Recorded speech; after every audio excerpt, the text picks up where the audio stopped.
بسم اللہ الرحمن الرحیم۔ اب توقعات بڑھ گئی اس معاشرے نے، اس لگژری معاشرے نے توقعات کو بڑھا دیا۔ کیسے بڑھا دیا؟ جیسے میں نے کہا بڑا گھر ہر ڈرامے میں، بڑی گاڑی ہر ڈرامے میں، اعلیٰ ترین کوالٹی کی سلیکشن پہ آپ بلا دیا۔ یعنی اب نوجوان اعلیٰ سے اعلیٰ سوچ رہا ہے کہ مجھے بڑے سے بڑا گھر چاہیے، تب جا کے میں سیٹسفائی ہوں گا، مجھے بڑی سی بڑی گاڑی چاہیے، تب جا کے سیٹسفائی ہوں گا۔ آپ اپنے آباء و اجداد سے پوچھیے، جب وہ شادیاں کرتے تھے ان کے جھگڑے کیوں نہیں ہوتے تھے؟ کبھی سوچا؟ ایران کا ایک بوڑھا تھا، اس نے مجھے مثال دی۔ اس نے کہا کہ جب ہم شادی کرتے تھے کہ مولانا ایک تو جوان ہوتے تھے، بس ترستے تھے شادی ہو جائے، پہلی بات تو یہ۔ دوسری بات کہ ہمیں پتہ ہوتا تھا کہ فلاں خالہ کی بیٹی، فلاں چچا کی بیٹی، کیونکہ محرم نامحرم کا طریقہ بھی تھا، کبھی کبھی کسی شادی میں خالہ کی بیٹی کو دیکھ لیا، چچا کی بیٹی کو دیکھ لیا، اور نارمل حالت میں دیکھتے تھے۔ پہلے زمانے میں نہ اتنا میک اپ تھا، نہ اتنا فیشن تھا، ٹھیک ہے۔ اور ایران میں رسم ہے کہ کنواری لڑکی جو ہے وہ اپنے ابرو جو ہے وہ سیٹ نہیں کرتی، خواتین کاٹتی ہیں بالوں کو۔ ایران میں قدیم زمان میں رسم تھی، وہ اپنے بالوں کو بھی، کیونکہ کہا جاتا تھا یہ کنواری ہے۔ کنواری ہے مطلب اسے وہ سنگھار نہیں کرنا جو سنگھار شوہر کے لیے کیا جاتا ہے۔ اب زمانہ کیا ہوا؟ اچھا وہ کہہ رہا تھا مولانا اب سمپل حالت میں دیکھتے تھے لڑکی کو، دیکھا رشتہ داری میں سب کچھ، اب شادی ہوتی تھی۔ شادی کے بعد اس لڑکی کا سنگھار کیا جاتا تھا، اس کو تیار کیا جاتا تھا۔ اب ظاہر ہے بالوں کی سیٹنگ ہوتی تھی، جو میک اپس ہوتے تھے اس زمانے کے، جو میک اپس تھے، جو بناوٹ تھی، بہترین کپڑے پہنائے جاتے تھے۔ اب کہتا ہے اس کو ہم نے نارمل حالت میں دیکھا تھا، زندگی میں 4 بار 5 بار یا 10 بار گھر میں نارمل حالت میں، جیسے نارمل شکل ہوتی ہے۔ اب شادی کی پہلی رات جب گھونگھٹ اٹھاتے تھے تو اتنا میک اپ، اتنی بہترین شکل تیار ہو کے اس کو بٹھاتے تھے۔ اب مولانا جب دیکھتے تھے کہ یہ وہی لڑکی جو اتنی خوبصورت ہو گئی، اور حجاب اتنا تھا کیونکہ محلے میں تو لڑکیوں کو دیکھتے نہیں تھے، گلی میں کوچے میں گیدرنگ تھی نہیں، جاب ساتھ کرتے نہیں تھے، تو اس کے لیے ایک موجود ایسا تھا جو پسندیدہ موجود تھا۔ اب جب شادی ہوتی تھی پہلی مرتبہ بیوی کو دیکھتے تھے، کہتے تھے کہ اتنی محبت اس خاتون کی دل میں آ جاتی تھی کہ زندگی بھر اگر شوہر مر جاتا تھا اگلے دن بیوی بھی مر جاتی تھی۔ یہ آپ کو سننے میں آتا تھا، اتنی محبت ہوتی تھی۔ اب وہ میک اپ جو قدیمی زمانے میں عورت کو کیا جاتا تھا شادی کی رات، آج وہ روز کر کے روڈ پہ گھوم رہی ہیں۔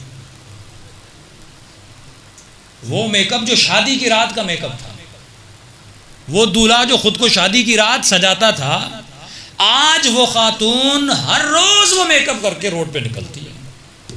تو گویا اس کو ہر روز یہ دلہن کی حالت میں دیکھتا ہے۔ اب شادی کی رات بھی وہی میک اپ کر کے آئے گی تو اٹریکشن کیا رہے گی؟ سائیکولوجیکلی اس میں کوئی نئی چیز نہیں ہے۔ تو انہوں نے ہر چیز کو کھول کے رکھ دیا۔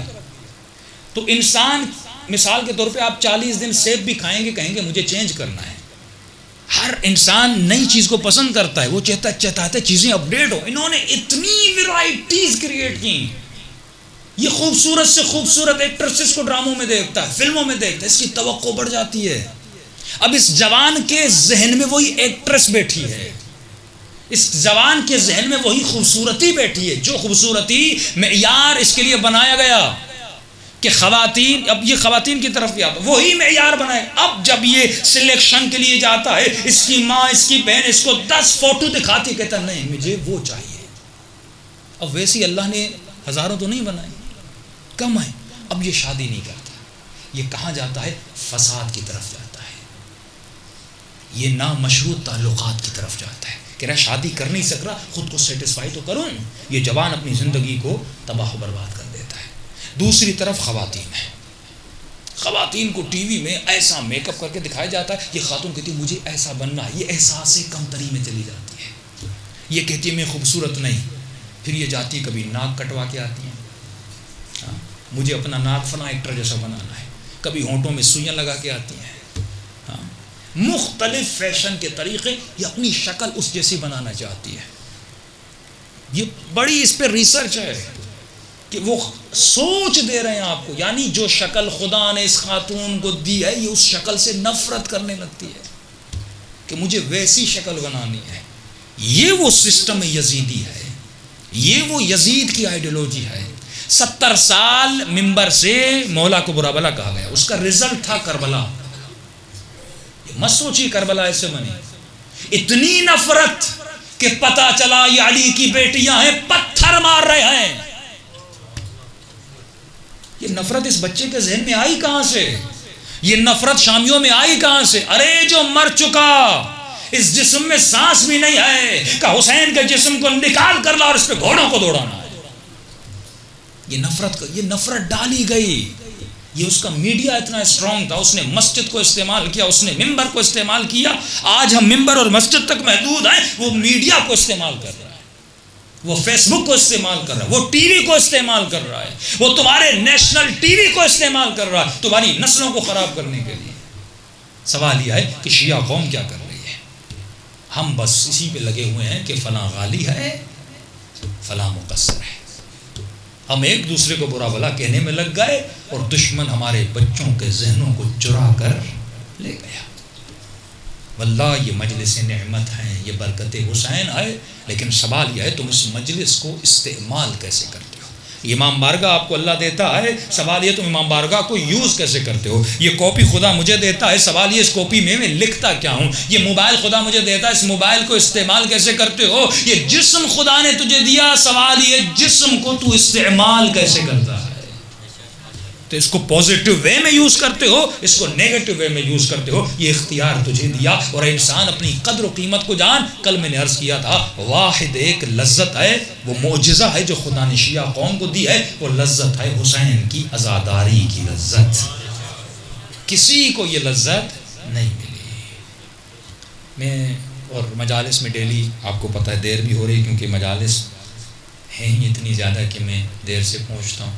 اس دن ہم منصیرہ گئے تھے اور بتایا گیا شہر میں مجلس ہے، لیکن ہمیں لے گئے بہت اونچی پہاڑی تھی، یعنی مری سے بھی دگنی اونچی پہاڑی۔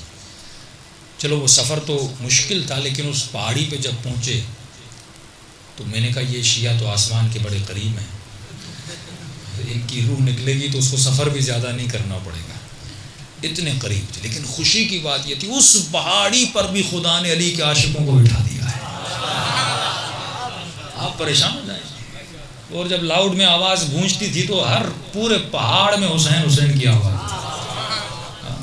کہاں کہاں تک شیعیان اہل بیت پھیلے۔ میں نے کہا کب آئیں گے ہمیں پتہ نہیں، آبا اتنی پہاڑ کو ان کے آبا اجداد گئے۔ آپ پریشان ہو جائیں گے کہ گاڑی چڑھتے چڑھتے ہمیں آدھا گھنٹہ لگا۔ میں نے کہا اس زمانے میں کہیں پیدل نیچے منصیرہ آتے تھے اور پیدل اوپر جاتے تھے۔ پہاڑیوں پہ خدا نے حسین کا نام، حسین کا پیغام، یہ اس زمانے کے لوگوں کی محنتیں زحمتیں کہ واحد قوم شیعہ جس کو عباسیوں نے مارا، بنو امیہ نے مارا، جس کو اسرائیل نے مارا، جس کو امریکہ نے مارا، جس کو پاکستان نے، وہابیوں نے، لشکر جنگوی نے، ہر ملک میں اذیتیں دی گئیں، مارا گیا، لیکن آج بھی شیعہ کم نہیں ہو رہے، بڑھ رہے ہیں۔ یہ معجزہ نہیں تو کیا ہے؟ یہ جذبہ آپ دیکھیے، معجزہ، یہ اس سے بڑا زندہ حقانیت کا کوئی معجزہ ہوگا؟ اور اس سے بڑی لذت خدا کسی کو دے سکتا ہے جو اس قوم کو خدا نے دی ہے؟ واللہ اس کی قدر جانیں، قیمت جانیں۔